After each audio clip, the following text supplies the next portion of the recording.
Is racism still a major problem in America? President Barack Obama certainly thinks so. He said that racism is in our DNA. Really? If racism is in our DNA, doesn't that mean it's immutable, unchangeable? But America has changed, and dramatically so. In 1960, 60% of Americans said they would never vote for a black president. Almost 50 years later, the black man who said racism is in America's DNA was elected president, and 4 years later, re-elected. That's only the most obvious example of racial progress. There are many others. Take interracial marriage. As William H. Fry of the Brookings Institution wrote, sociologists have traditionally viewed multiracial marriage as a benchmark for the ultimate stage of assimilation of a particular group into society. Black-white marriages were still illegal in 16 states until 1967, and a 1958 Gallup poll found that only 4% of Americans approved of black-white marriages. Today, that number is 87%. In 1960, of all marriages by blacks, only 1.7% were black-white. Today, it's 12% and rising.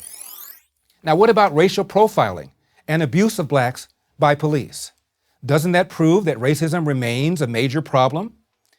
In the summer of 2014, Ferguson, Missouri became ground zero for this accusation when a white policeman shot and killed an unarmed black teenager. While a Department of Justice investigation of the incident cleared the officer of any wrongdoing, it did accuse the city's police department of racial bias. But what was the Justice Department's report's most headline-grabbing stat? The gap between the percentage of blacks living in Ferguson, 67%, and the percentage of those stopped by police for traffic violations who are black, 85%, an 18-point discrepancy. Racism, right? Not so fast.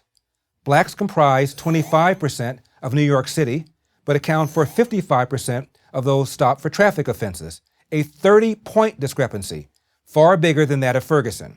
Why isn't the NYPD, a department that is now majority-minority, considered even more institutionally racist than the Ferguson PD? The answer is you cannot have an honest discussion about police conduct without an honest discussion of black crime.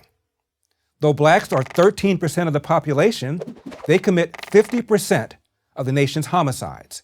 And almost always the victim is another black person, just as most white homicides are against other whites. In 2012, according to the Center for Disease Control, police killed 123 blacks, while, by the way, killing over twice that many whites. But that same year, blacks killed over 6,000 people, again, mostly other blacks. What about traffic stops? Unlike when responding to dispatch calls, police officers exercise more discretion when it comes to traffic stops. Therefore, racist cops can have a field day when it comes to traffic stops, right? Actually, no. The National Institute of Justice is the research agency of the Department of Justice. In 2013, the National Institute of Justice published a study called Race, Trust, and Police Legitimacy. 3 out of 4 black drivers admitted that they were stopped by the police for a legitimate reason. Blacks, compared to whites, were on average more likely to commit speeding and other traffic offenses. The Institute wrote, seatbelt usage is chronically lower among black drivers. If a law enforcement agency aggressively enforces seatbelt violations, police will stop more black drivers. The NIJ's conclusion? These numerical disparities result from differences in offending. In other words, not because of racism. Similarly, the National Highway Traffic Safety Administration also found that blacks violate traffic laws at higher rates than whites in every offense, whether it's driving without a license, not wearing a seatbelt, not using a child safety seat, or speeding. Is there still racism in America? Of course there is. But racism is not in America's DNA. Recent history and a lot of research and data prove it. As liberal Harvard sociologist Orlando Patterson said, America is now the least racist white majority society in the world.